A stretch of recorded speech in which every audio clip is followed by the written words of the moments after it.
Hello everyone, welcome to my channel G Education. So students, আজি লৈ আহিছো তোমালোকৰ সন্মুখত ক্লাছ 10 ৰ ফাৰ্ষ্ট ইউনিট টেষ্টৰ জেনেৰেল সায়েন্সৰ কোৱেশ্চন পেপাৰ। তো ইয়াত থকা এমসিকিউ বোৰ সলভ কৰি যাম আৰু কোৱেশ্চন বোৰ দেখুৱাই যাম। তো যদি মোৰ চেনেলটো সাবস্ক্ৰাইব কৰা নাই তেনেহলে সাবস্ক্ৰাইব কৰি লোৱা।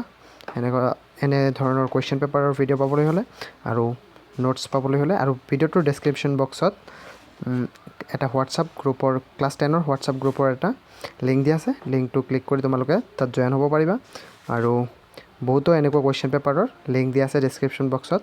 তো তাৰ পৰা তোমালোকে চাব পাৰিবা। তো ভিডিওটো আৰম্ভ কৰো। ফাৰ্ষ্টত যেটো দিয়া আছে তলৰ প্ৰতিটো প্ৰশ্নৰ 4টাকৈ উত্তৰ দিয়া আছে। 4টাৰ ভিতৰত মাত্ৰ এটাহে উত্তৰ শুদ্ধ উত্তৰটো বাছি উলিওৱা। তো ফাৰ্ষ্টৰ কোৱেশ্চনটো আছে তলৰ কোনটো ডবাইনাৰৰ ট্ৰায়াড গঠন নকৰে। তো ইয়াৰ আনসাৰ হ'ব এ নাম্বাৰ 2। তাৰ পিছত 2 নম্বৰ কোৱেশ্চনটো আছে মানুহৰ বৃক্ক দুটা কোনটো তন্ত্ৰৰ অংশ। এটো হ'ব ৰেচন তন্ত্ৰৰ অংশ। তাৰ পিছত 3 নম্বৰ কোৱেশ্চনটো আছে অবাতশ্বসন সম্পূৰ্ণ হয় মাইটোকন্ড্ৰিয়াত। ইয়াৰ আনসাৰ এ অবাতশ্বসন মাইটোকন্ড্ৰিয়াত সম্পূৰ্ণ হয়। তাৰ পিছত 4 নম্বৰ কোৱেশ্চনটো আছে আমাৰ শৰীৰত এন্টিবডি গঠন কৰে। আমাৰ শৰীৰত কি এন্টিবডি গঠন কৰে? ই হৈছে প্ৰটিনে। আমাৰ শৰীৰত প্ৰটিনে এন্টিবডি গঠন কৰে।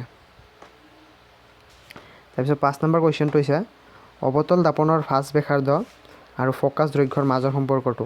এটো হৈছে F = R/2।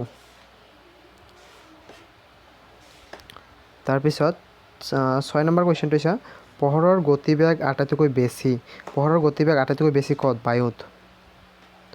তাৰ পিছত সংক্ষিপ্ত কোৱেশ্চনবোৰ আছে, এইবোৰ চাই লবা তোমালোকে।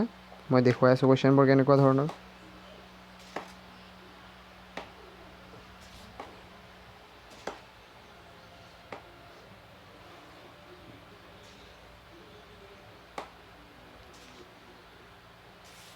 তো স্টুডেন্টস আজিৰ ভিডিওটো এইখিনিয়ে। তো যদি ভিডিওটো ভাল লাগে লাইক কৰিবা আৰু চেনেলটো সাবস্ক্ৰাইব কৰিবা। Thank you for watching.